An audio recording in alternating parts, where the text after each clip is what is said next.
So, I decided to make a second video. Oh, and I cut my hair. Um, yeah.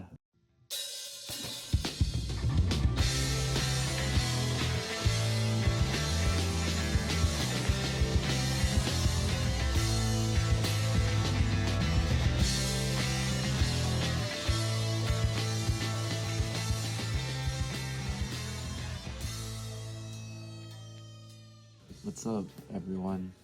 Welcome back to my channel. Ugh, I still gotta get used to that. Hi, if this is your first time, I'm Z. I play in a band we call Old Violet. I'm a studio manager at this lovely space we're in, or I'm in, because you're not here, called R Street Studios. And yeah, I'm an artist in Washington, D.C. And I decided to make this YouTube channel to just, one, talk about the things I want to talk about, and then two, just let people in on the journey of being an artist. So, here we are, episode number 2. Dang, what am I going to talk about? So me and the band have a show coming up. That's something. It's pretty, I would say it's exciting, but it's not necessarily exciting, you know? Well, that sounds a bit pessimistic. For me, I'm not necessarily excited. It's interesting, really. For a long time, I've noticed I don't get excited about a lot of stuff until the moment it's about to occur. So, like, birthdays, for example. I'm the type of person that, like, as far as I can remember, like, as the birthday is coming to, like, it'll be like the month of my birthday. Well, a few weeks before my birthday, because my birthday is pretty early in the month that it's in. But anyway, it'll be a few weeks before my birthday, like 1 or 2 weeks, and you know that feeling you get when it's like, ooh, it's coming, it's my birthday, X, Y, and Z, you know, excitement. Like, I would get happy, but I wouldn't get excited necessarily until the day of. It's like you wake up and it feels like Christmas morning, where it's like that day just doesn't feel like every other day. It feels different. And so, yeah, I would wake up my birthday morning, birthday day. That was redundant. But from there, there we go. And then from there, I would just proceed throughout the day and just get happier and happier as the day progresses until ultimately the end of the day occurs. And it's like, dang, I'm just sitting there reminiscing of all the good things that happened throughout the day. So, in a sense, I feel like rather than get excited about things, I more so enjoy things as they occur. And I think more people should do that. Not to be that guy that's like, hey, more people should do what I do, or here's a tip to be happy, da da da da da. But honestly, just me personally, I find that when you take each moment for what it is and find a way to enjoy it, not necessarily in an optimistic way. Like, I'm not saying you gotta find the positive in everything, but I feel like more so, you gotta find the meaning in everything. Like, everything occurs, and in a sense, it's up to you or up to us to give it a reason or a purpose when we see it. So, with that being said, you know, when things happen, or even if it's a day that's not going how you want, there's at least one thing within that day that you can look at to guide you on the path to where you're going. Whether that be throughout the remainder of the day, or that could just be the new journey that you're on in life at the moment. So that's the tidbit. That's the tidbit for today. Enjoy the moment. Not to sound redundant and cliche, but enjoy the moment. Like, feel your skin, man. Like, feel your skin. Like, really process what it means to be you. Like, when you're happy, what exactly does that feel like? Like, we have a very much blanket definition of what happiness is, but how does your psyche and your body your mind interpret it, really. Like, your happiness or your perception of happiness might not be the same as other people's perception. And I think we try to base our perceptions a lot of time on the perceptions that other people have rather than taking the time to sit still and do the processing work to really figure out, yeah, who am I? What do I like? How do things feel to me? Like, I kind of am going through that a little bit right now. I've always had a strong sense of self and identity, but life is life, and you're always growing, you're always evolving. And so, if you've seen my first video, you know that I had hair. Like, I had a bunch of hair. It's gone. It's gone. I lost it. I don't know where it went. Let me stop playing. That's corny. But I cut my hair. And the way I look at it, it's time to start growing out new memories. It's time to start a new era. And I don't say that in the sense of like people who say, okay, I'm about to start this New Year's resolution, like New Year, New Me type shit. Like, no. I say that to say that I've always been someone who goes through eras. Like, if you ask my friends, and I'll probably insert some photos of here, me in different eras and things in my life. But I've always been someone who has been kind of a momentary person. I like to challenge myself, and I like to challenge my perspective a lot of times. And that leads me to discovering new things that I hyperfixate on or like at the moment. And the culmination of all of that, concentrated, is the era in which I am in. So I've always gone through different eras. I was one of those kids who went through an emo era back in like middle school. And then beyond that generalized era, like, I've always gone through different periods and points of self. Like, I've always had an established identity of who I am, but I believe because I had that established identity of who I am, it allowed me to be more flexible and seeing who I could be and become. And so now I'm in this era. I haven't given it a name. The last era I was in was my red era. I think this might be the black era. I don't know. Like, it feels very much Z black. Like, it's always Z violet per the intro and all that. But right now, this feels very Z violet. It feels as though, oh, excuse me, very Z black. It feels as though, to me, black represents a multitude of things. Black represents straightforwardness. You know, it's cut and dry. Get done what you need to get done. In a sense, discipline, but mainly just, it is what it is. Like, it is what you make it, but you're the one who created it. So therefore, it is what it is, and what it is what you made. So if I don't do good, it's my own doing. I did that. Or my lack of doing something has caused me not to do good. Like, right now I'm in school. If I don't do the work that I need to do, then it's on me if I'm failing or if I'm falling behind. And I can't get stressed and try to put it on some other aspect or element, even if it is like, oh, I'm busy, I do all this stuff, da da da da. Like, no. Ultimately, it's on me. I gotta schedule my time. I gotta decide what's right for me. I gotta decide, okay, I'm gonna spend this amount of time on this, and I'm gonna spend this amount of time on this. Secondly, I mean, look at me. Look at me. Look at my skin. It's no secret. I'm black. And while I've always been somebody who has identified with who I am, racially, of course, because, like, luckily I've never had that battle. And condolences to the people who have had to have that battle. And props to the ones who have overcome that battle. But I've never had to have the battle of self where it's like, what is my racial identity? Am I this or am I this? Like, which one do I lean towards? Am I black? Am I not black? I haven't had that. So I've always had a strong sense of identity in that. But I do feel like an onion, shout out to Shrek, but like an onion, as we get older, the layers are peeled back more and more.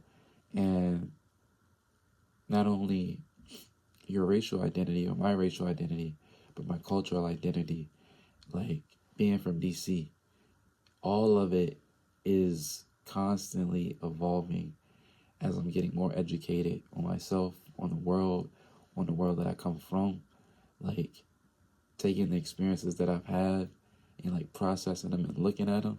Like even just being somebody that grew up in the hood, like there's a lot of things that are normalized for the good and for the bad. There are things that I've probably learned growing up in the hood that I've applied to other aspects of my life, like my mentality to constantly push myself forward and always hustle and get what I want to get. Like, not to be someone who push hustle culture because that's dumb.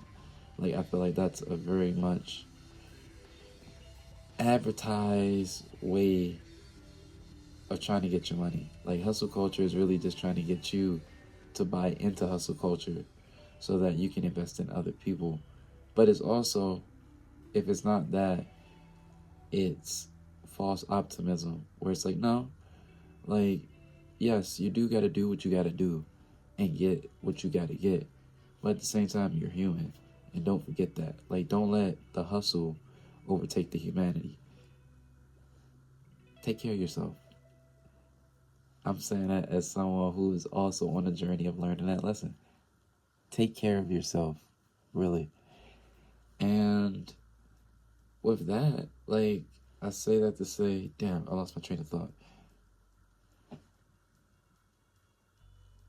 Anyway, second definition of black in terms of this new era.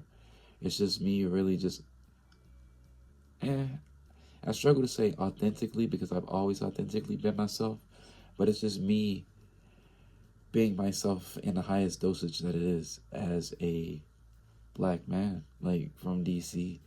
Like, I'm not saying, okay, I'm about to fuck shit up, but it's like, at the same time, I'm gonna feel comfortable wherever I go.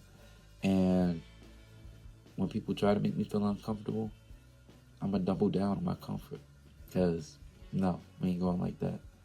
And then the last one, the third overarching thing of black is,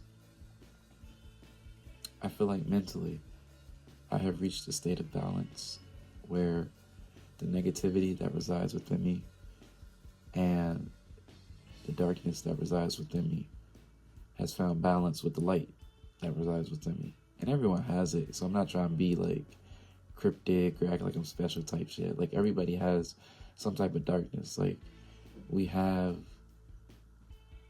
the shadow, as Junji puts it. No, excuse me, Carl Jung, not Junji. That's Junji Ito. Shout out Uzumaki. But as Carl Jung put it, we have the shadow, and I'm a firm believer of that. But regardless, I feel as though my shadow and my light reflection have been in balance with each other, been in harmony. Like, I accept who I am. Oh my gosh, the way I said that makes it sound like I'm some wicked ass person. I'm not. Not by a long shot. Probably one of the best people you'll ever meet. Like, in terms of cool people.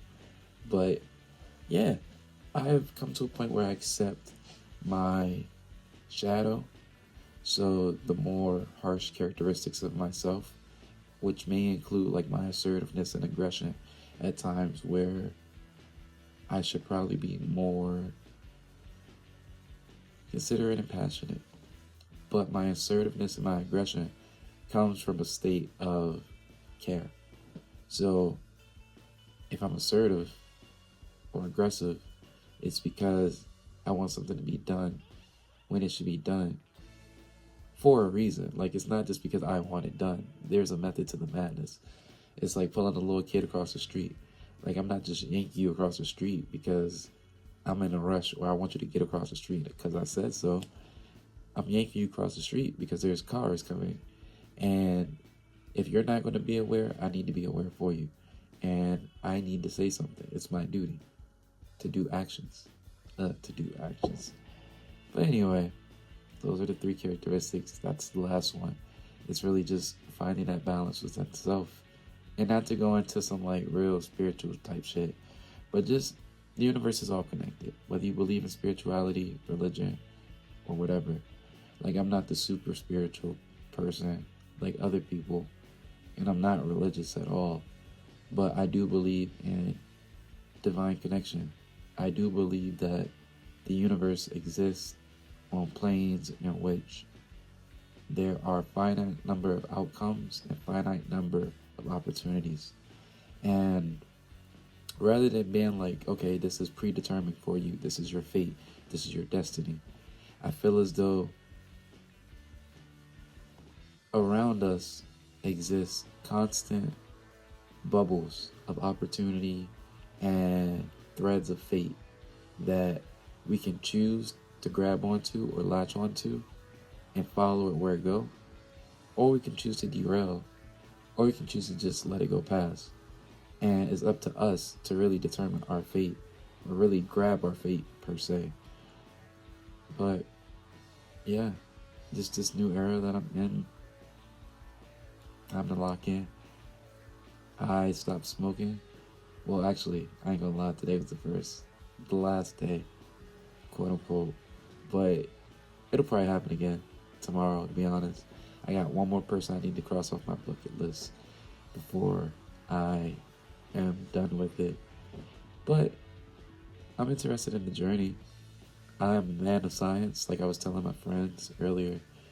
And I believe in experimentation, and my hypothesis is that by locking in and giving up or sacrificing one of my greatest loves, which is as Laura Richard put it. No, oh my gosh, I said Laura Richard, Mary Jane, but I gotta put it to the side or give it up at least for a little bit to see where it takes me.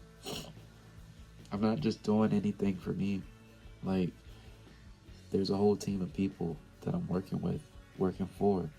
Like, it's the band that you guys kind of know a little bit about. Like, you heard some of our music at the end of the last video. But it's them. It's my own personal family. Like, fun fact, I am the oldest child. Oldest boy specifically, but oldest child. And as the oldest, some of y'all could probably relate. I feel as though, while it's not solely on me to carry the mantle of sustaining my family, it is up to me to be the leader and set the role for my younger siblings. Even though we're not that far apart and everybody is basically an adult, but still my role. Like, those are my little brothers. And for me to do that, yeah, this is a worthy sacrifice. And I look forward to seeing where it goes. Like, I know that I contain infinite potential. And I know that I am special. Like, not even saying it out of the ego, but just saying it out of experience in life. Like, I am special. And if I'm given a gift, a talent, a blessing, really, then who am I to really just throw it away? Because I don't feel like fine tuning it. That's not my call. If it's something that'll help other people in the grand scheme, then why not? Why not do my best? So, yeah. Oh my gosh, I've been talking. Wow, 20. Oh my gosh, it's been 20 minutes. But, okay, we're making progress. Well, as you all know, as I always say, well, I don't always say, this is only the second video, but welcome back to my Zed Talk. I'm Z, and for those watching out there, what's up? I'm not going to sit here and tell you I'm here to stay, because I could be capping, I could be lying. This might be the last video. I don't know. Who knows? Maybe not, since it's the second video when I said the last one would be the Anyway, thank you for listening. Hopefully you can take something from these words. And yeah, I think I'm gonna give it a minute before I start shamelessly promoting, asking people to support like the things that I do. I think I'd rather use these first few videos to really just develop an audience and let people get to know me in that sense. Like I said in my first video, I feel like a lot of artists that I come across in my algorithm are usually trying to sell you on themselves, or what they're doing. And it's like, hey, I'm making videos, I'm doing this type of thing, but the end goal is for you to like my content, look at my content, go check out this other content my main content that I do. And yes, I'm not gonna lie, that is what I want, partially. But not right now. Like, I'm just getting into this. So, yeah. Anyway, I gotta head home. It's getting late. Ooh, I was about to say I love you guys. I don't love you guys because I don't know you guys yet, and I do not want to develop a parasocial relationship. But I will say, everyone who watches this, stay safe, stay blessed, whether you're religious or not. I didn't mean it in a religious way. But remember, lock in, stay on that ass, get everything that you want to get, and it's not that hard. Like, the hardest part of anything is believing that you have the ability to do it. So once you get over that hurdle, you got it. And I'm not speaking from optimism, I'm speaking from realism. So just suck it up, complain while you do it, but get it done. And yeah, that's it. Peace.